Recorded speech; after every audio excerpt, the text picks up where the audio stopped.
Vous savez, il y en a un à la fin du culte. Tout le monde est là en train de causer, et puis il avait sa télécommande et sa voiture était bien garée là-bas, puisque personne ne savait que c'était sa voiture. Il sort sa télécommande et de loin, il appuie. Et ça fait pam! Et tout le monde voit que c'est là-bas. Donc tout le monde s'est dit, à qui appartient cette belle voiture? Et donc il marche vers ça. Du coup on se rend compte, oh c'est lui le propriétaire. Et comme on aime toujours être spirituel à l'église, oh mon frère, le Seigneur t'a béni. Il dit, ah, les choses passagères, c'est là. Oh, gloire à Dieu. Il faut que je disparaisse. Tu travailles. Je ne veux pas travailler pour la terre vers le ciel. Je veux travailler du ciel pour la terre. Je veux un contrat éternel. Oh my goodness. Je ne veux pas un CDI, je veux un contrat d'éternité. Combien vous voulez faire 2 shifts, 3 shifts, et le soir vous dites merci Seigneur Jésus, au nom de Jésus, Amen. Vous tuez. Quand vous commencez à trop avoir les pieds sur terre, vous perdez les attitudes d'un aigle. Sur leur nombre, ou tu veux les occuper. Premièrement, comment tuer un prophète? L'occuper.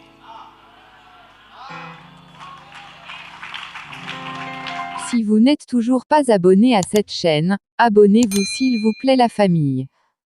Vous savez, chaque fois qu'on entend des dieux prophétiques et conquérants, il y a des gens au fond d'eux qui savent que ce n'est pas eux. Qui se disent, prophétique et conquérant, c'est ce qui va se passer. C'est comme ça que la convention sera. La convention sera prophétique. On aura beaucoup de prophéties. On parle d'une jeunesse qui est remplie de prophètes et de conquérants. Il y a des gens qui déjà au fond d'eux, quand je dis prophète, ils ont déjà annulé ça. Au fond d'eux, ils disent, mais moi je vois rien. Hein. Moi d'ailleurs quand je descends, je les oublie le matin. Il y a des gens quand je dis prophétique et prophète, ils savent au fond d'eux que c'est trop beau pour être eux. Nous avons une génération dont les voyants sont morts. Les porte-paroles ne parlent plus. Mais quand ils parlent, ils disent tout, sauf ce que Dieu a dit. Quand ils voient que quoi critiquer. On les a là avec toutes leurs habiletés prophétiques, tout ce qui est prévu déjà en eux pour qu'ils soient prophètes. Mais ils sont en train de l'utiliser de la mauvaise manière. J'aimerais juste vous dire une chose, le diable n'est pas créateur. Donc quoi que ce soit qu'il puisse faire, il a certainement imité ou a détourné l'objectif. Lorsqu'on peut tuer les prophètes, on peut les transformer en quelque chose d'autre de beaucoup plus dangereux. Vous pouvez donc rencontrer quelqu'un qui a toutes les habiletés de Dieu, toutes les habiletés prophétiques, mais qui est devenu au service du diable, il est devenu 2 fois plus dangereux. Quand vous rencontrez des prédicateurs impudiques, il est prédicateur au fond de lui, appelé pour ça, mais à cause de son art oratoire et sa capacité à convaincre, il s'est mis à convaincre toutes les jeunes filles du quartier. Il est potentiellement prophète. Mais quelqu'un a tué le prophète. Je ne veux pas faire durer le suspense. C'est un film qui fait déjà peur. Comment tuer le prophète? Merci. Première méthode, la méthode de Pharaon. Exode chapitre 1, du 7e au 22e verset. Je ne pourrai pas lire, la lecture est longue. Exode chapitre 1, du 7e au 22e verset. Dieu veut libérer le peuple d'Israël, qui était pendant longtemps en esclavage en Égypte. Alors Dieu, comme le pasteur Papicho l'a dit ici hier, a choisi cet homme appelé Moïse justement. Bon, Moïse après, c'est d'ailleurs le seul de patriarche d'Israël qui n'a pas un nom en hébreu en fait. Alors Moïse est choisi par Dieu. Mais on ne sait pas savoir lesquels de tous les enfants est Moïse. Il y a un problème qui commence. Depuis un moment, le pharaon s'est rendu compte que le peuple d'Israël grandissait en nombre. Il a trouvé que ça devenait menaçant. S'ils deviennent plus nombreux, s'ils commencent à remplir des églises avec des conventions et qu'il n'y a plus de place, qu'ils sont tous là remplis, ils remplissent les salles, ça devient menaçant. Le peuple est devenu très menaçant par son nombre. Le nombre devenait plus grand. Alors, surtout les hommes, on a commencé à les viser. Pharaon dit, on doit faire de notre mieux pour qu'un jour, lorsqu'on nous attaquerait, ce peuple ne se tourne pas contre nous et nous détruise. Donc, on doit arrêter leur croissance numérique. Ils doivent cesser de devenir plus nombreux. Que faire?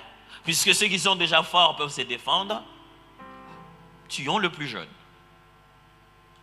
Au début, c'était même pas tuer qui était le problème. Ils ont dit, voilà ce qu'on va faire. On va leur multiplier des corvées. Ils vont bosser à mort. 3, 4, 5 shifts. Ils vont travailler comme pas possible. Ils vont travailler. Pharaon, qu'est-ce que ça a à voir entre un peuple qui est nombreux et lui faire beaucoup de travail? Tu veux réduire leur nombre ou tu veux les occuper? Premièrement, comment tuer un prophète? L'occuper.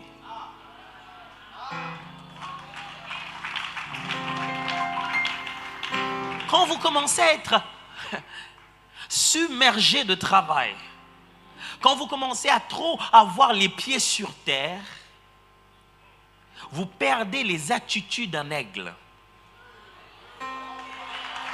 Quand vous commencez à avoir trop le pied sur terre, quand vous commencez à devenir trop conscient du système, quand vous commencez à fournir beaucoup trop d'efforts à rester comme tout le monde, quand vous commencez à poursuivre la fin du mois, quand vous voulez à tout prix en finir avec chacune de vos factures, quand vous combinez 2 jobs pour vous offrir un iPhone 8, vous tuez notre prophète.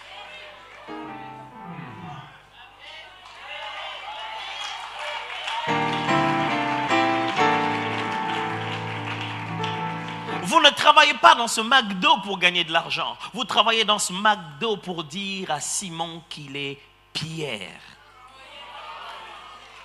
Vous n'êtes pas en train de faire ce travail pour vous enrichir. Vous êtes positionné prophétiquement pour changer les destinées des gens par une parole divine. Et vous voulez faire 2 shifts, 3 shifts. Et le soir, vous dites, merci Seigneur Jésus, au nom de Jésus, Amen. Vous tuez. Pharaon a dit, alors commencez juste à les occuper un peu plus. Oh mais moi j'aime bien travailler, ma femme est là, elle sait que j'aime un peu trop travailler. Mais la question est pour qui tu travailles? Je ne veux pas travailler pour la terre vers le ciel. Je veux travailler du ciel pour la terre. Je veux un contrat éternel. Oh my goodness. Je ne veux pas un CDI, je veux un contrat d'éternité. Combien d'efforts vous fournissez juste pour maintenir votre CDI? Vous avez tué les prophètes.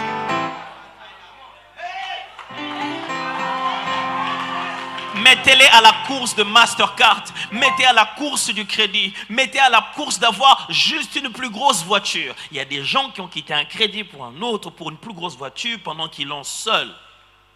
Pourquoi vous grossissez de l'espace? Ce n'est même pas pour faire des navettes et gagner des gens à Christ, mais pour voir un peu plus d'espace pour leur orgueil. Votre orgueil est si grand que cette voiture ne suffira pas. Vous devez trouver un bus. Là, on ne te voit pas très bien. Vous savez, il y en a un à la fin du culte. Tout le monde est là en train de causer et puis il avait sa télécommande et sa voiture était bien garée là-bas puisque personne ne savait que c'était sa voiture. Il sort sa télécommande et de loin, il appuie et ça fait pam et tout le monde voit que c'est là-bas. Donc tout le monde s'est dit, à qui appartient cette belle voiture? Et donc il marche vers ça. Du coup on se rend compte, oh c'est lui le propriétaire. Et comme on aime toujours être spirituel à l'église, oh mon frère, le Seigneur t'a béni. Il dit, ah, les choses passagères, c'est là. Oh, gloire à Dieu. Il faut que je disparaisse. Vous êtes occupé à quoi?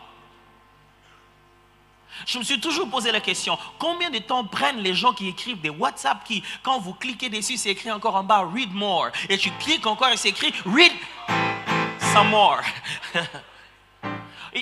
Ils ont le temps. Ils ont vraiment le temps. Vous êtes occupé à quoi? Votre série télévisée? Le diable a dit à ce jour, bombardez-leur les séries qu'ils aiment. Trouvez-leur un moyen de les occuper, de super occuper cette génération. Alors nous tuerons le prophète. Vous savez, quand les hommes deviennent occupés, ça devient difficile de faire des enfants. Ah, you didn't get that. Pharaon s'est dit, mettez les hommes au travail, ils ne pourront plus continuer la reproduction. Oh, vous n'avez pas vu combien c'était très subtil, hein? Ok. C'est-à-dire, quand vous devenez si occupé, vous n'avez plus le temps de partager votre foi. Vous avez tellement besoin de voir Dieu vous donner les $1000 que si vous ne l'avez pas encore donné, vous trouvez que Dieu n'est pas digne d'être partagé. Je ne vais pas te parler de mon Dieu parce qu'il n'a pas encore fini de faire mon problème. Quand il aura tout fait de mon problème, alors je te parlerai de mon Dieu. Comment je vais te parler? Comment, Seigneur, je leur parlerai de toi pendant que tu n'as pas encore agi dans ma vie? Oh. C'était ça le contrat? Moi, je pensais que c'est parce qu'il t'a sauvé que tu devais parler de lui. C'est ça, c'est que cette génération est en train de dire. La génération d'aujourd'hui est en train de dire, Père, j'attends encore mes promesses. Comment je leur parlerai de Dieu si tu n'as pas encore agi dans ma vie? Tu n'es pas en train de faire la publicité de Dieu. Occupez-les, occupez-les, occupez-les. Et ils cesseront d'être prophètes. J'ai une question pour vous. Qu'est-ce qui vous occupe? Qu'est-ce qui vous occupe? Pasteur, tu m'aimerais qu'on abandonne notre travail? Non, j'aimerais que vous travailliez comme prophète. Ça, c'est différent.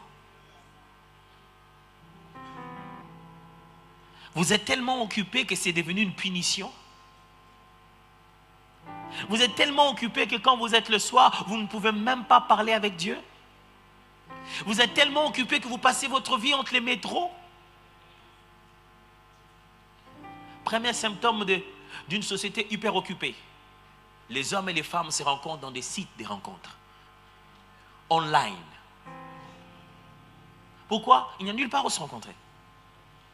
Pourquoi? Parce que la société est suroccupée qu'on se dit, j'ai pas le temps de bâtir une relation et commencer à comprendre le profil. Il m'écrit le profil, je lui écris le profil, on fait commande sur menu. Moi, je veux quelqu'un de pas colérique. T'es pas colérique? Ok. Donc, on essaie de...